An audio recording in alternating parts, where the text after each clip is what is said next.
Shakas, aloha crafty friends, it's Maka from Makaz Home. I'm here today with a quick share. Last month I received an email with an update. If you've been a follower of mine, you might have seen that I participated in Cards for Kindness.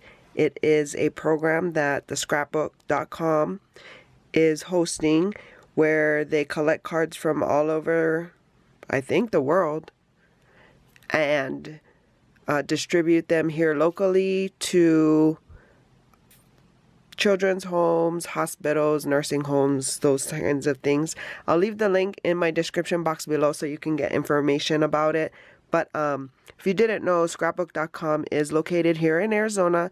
It's just the next city over from me, maybe 15 minutes away, maybe.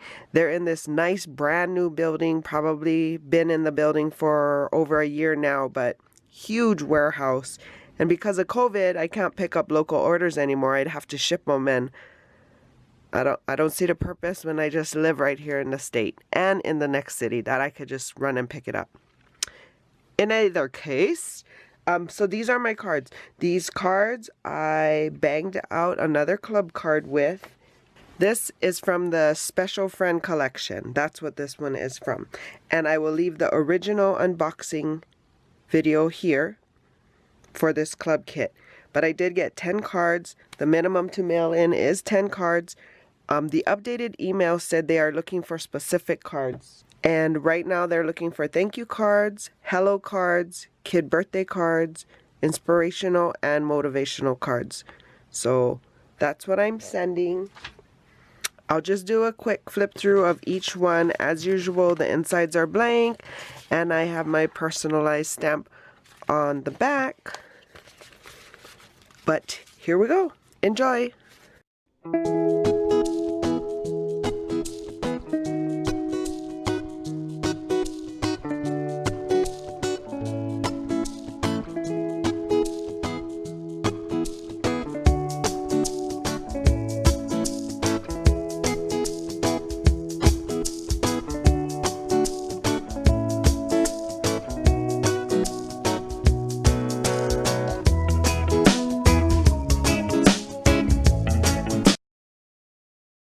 So those are my 10 cards. I did use everything from this club kit to make the cards. I've adorned them with ribbon, with paper, with cutouts, with some of the embellishments, these berry embellishments that were included in the club, as well as some of these vinyl puffy stickers that were included in the club kit. And so these are my 10 cards. Hope you guys are having a crafty day. Please look at the link in the description box below if you're able to send cards. It is something that most crafters can do. So here's more videos like these. Please like and subscribe. And until my next video, shakas.